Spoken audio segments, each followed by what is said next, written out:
देख रहे हैं मगधी न्यूज़ 24। मैं हूं अभय प्रियदर्शी। आज हमारे साथ बात करने के लिए हमारे साथ मौजूद हैं भाजपा कीड़ा प्रकोष्ठ के उपाध्यक्ष वीरेंद्र जी।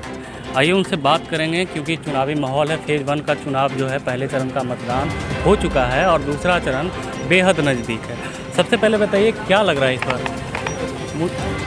लग कुछ नहीं रहा है, बस यही है। और जैसा कि पब्लिक ओपिनियन हम लोग देख रहे हैं, पब्लिक के बीच में हम लोग जो जा रहे हैं और उनका जो प्रतिक्रिया आ रहा है, तो एनडीए की सरकार बिहार में पुनः एक बार बनने जा रही है।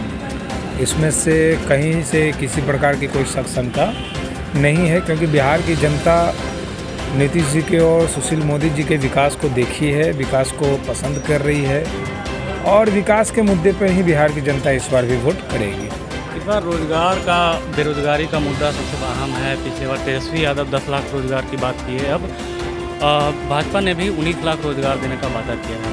तो इस पर बड़ा कटाक्ष भी कर रहे हैं कि या पहले तो बात कर नहीं रहे थे, तेजस्वी के बाद बोल रहे हैं।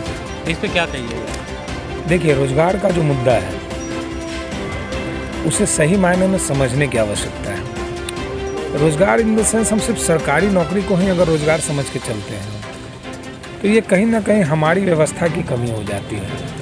और आदरणीय प्रधानमंत्री नरेंद्र मोदी जी का क्लियर विजन था स्टार्टअप इंडिया और स्टैंड अप इंडिया के द्वारा, जो कि आज बिहार के बहुत सारे युवा छोटे छोटे उद्योग धंधे करके, छोटे छोटे दुकान करके आज स्वरोजगार कर रहे हैं, अपना जीवन यापन कर रहे हैं। उसी प्रकार बिहार सरकार के कृषि मंत्रालय, पशु मत्स्य मंत्रालय के द्वारा बहुत सारे युवाओं ने मत्स्य पालन का भी योजनाएं जो है उससे अपनाई है, मुर्गी पालन की योजनाएं अपनाई हैं, कृषि फार्मिंग की योजनाएं। तो रोज़गार को हमको समझना पड़ेगा। रोज़गार, अगर सरकारी नौकरी को हम लोग लेके चलते हैं तो ये हमारी व्यवस्था की और हमारी कमी है कि हम सिर्फ सरकारी नौकरी को ही रोज़गार समझें, जो कि नहीं समझना चाहिए। जैसे कि भारत के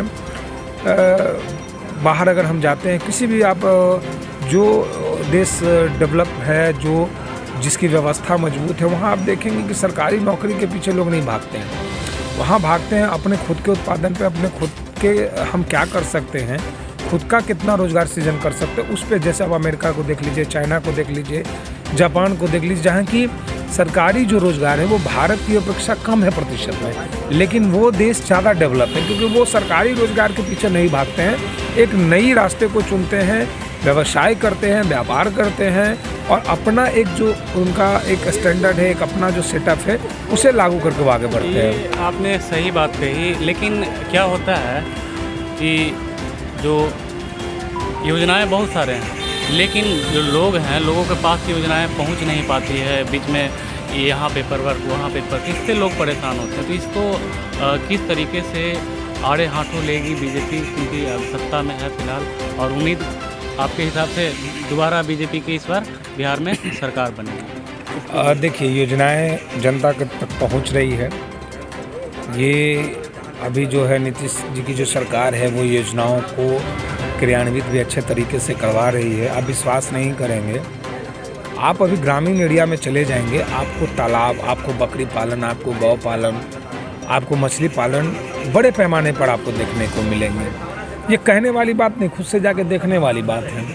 किसी भी गांव का भ्रमण कर लीजिए, वहाँ जाकर वहाँ पूछिए। पहले जो बिहार मछली हम लोग कलकत्ता से और आंध्रा से मंगवाते थे, वो अब ऐसा हो गया कि बिहार उसमें 25% की कमी आई। तो ऐसा नहीं है, सरकारी जो योजनाएं हैं वो जनता के तक जा रही हैं। हाँ, कुछ कमियां हैं जिसे एक बार में तो ठीक किया नहीं जा सकता। वो प्रशासनिक अमला है, प्रशासनिक पदाधिकारी का उसमें समन्वय होना चाहिए, अधिकारियों का उसमें सहयोग होना चाहिए।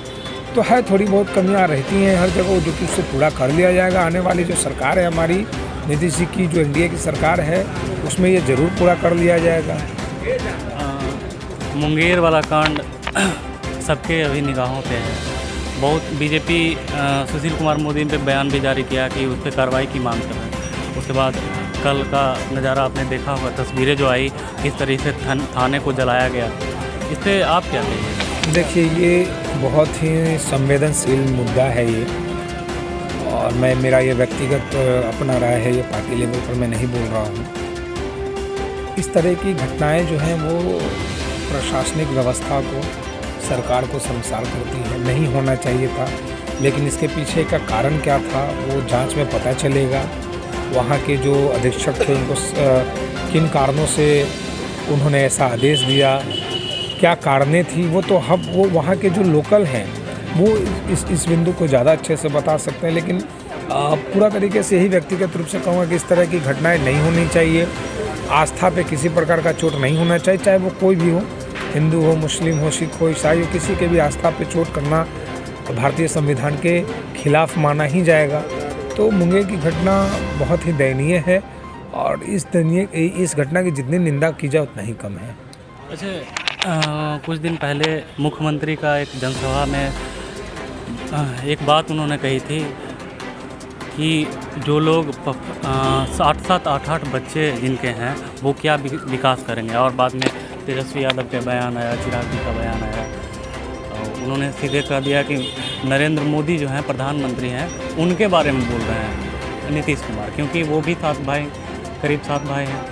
इसको आप, इस पूरे प्रकरण को आप कैसे देखते हैं? क्योंकि पारिवारिक वाद विवाद तो होता ही है, लेकिन पारिवारिक जाना कितना सही मानते हैं कर?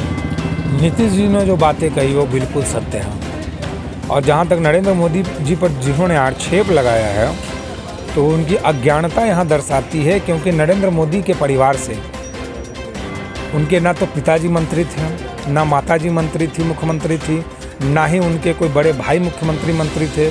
नरेंद्र मोदी जी ने खुद घर छोड़ा है 16 साल की आयु में। उन्होंने तब किया है, उन्होंने समय दिया है समाज के लिए, उन्होंने समय दिया है देश के लिए, तब आज जाकर के वो प्रधानमंत्री हैं। और जो उन पे जो कटाक्ष करते हैं तो उनके बारे में बस इतना ही करना है कि हम लोग के घर में कहावत होता है कि बाप का जो कमाई है वो बेटा खाता है। तो वही ये जो कुछ हैं जो बड़बोले नेता हैं जो अपने आप को युवाओं के नेता समझते हैं, यादवों को सिर्फ एक यादवीकरण जातीयता में जो बांटने पे लगे हुए हैं, एमवाई समीकरण में जो बांटने में लगे हैं, तो उनको सोचना चाहिए कि परिवार, नीतीश जी ने बिल्कुल सही कहा है कि आरजेडी परिवार सिर्फ परिवार की पार्टी है। आप वहाँ जाकर देख लीजिए, अभी दानापुर के थे हमारे सनोज यादव जी, कुछ बोलने गए तो उस पर हाथापाई पे नौबत आ जाती है। आज आरजेडी से रघुवंश बाबू को बोला जाता था, चले गए रघुवंश बाबू जी, उनको बोला जाता था कि समुद्र से एक लोटा पानी चला जाएगा तो क्या हो जाएगा। तो रघुवंश बाबू ऐसे व्यक्ति थे जिन्होंने बूढ़े से बूढ़े समय में लालू जी का साथ दिया था। ये क्या समझेंगे ये अज्ञानी लोग? जो 9वीं फेल है वो क्या समझेगा दूसरों के कष्ट को? वो कुछ नहीं समझेगा। ये बिहार की जनता का कहिए तो एक तरह से मतलब कि भीख हम तो भीख ही कहेंगे कि 9वीं फेल को वो बनाएंगे मुख्यमंत्री। जो वो उनका जो झूठ है, प्रपंच है, कोई फर्क नहीं पड़ा। बिहार की जनता बहुत समझदार है। नीतीश जी के कामों को देखिए, सुशील मोदी जी की कामों को देखिए, केंद्र की योजनाओं को देख रही है। तो ये जनता है और जनता वही करेगी जो जनता का मन होगा, विकास के साथ जाएगी। आखिरी सवाल, एनडीए कितने सीटें बार बिहार?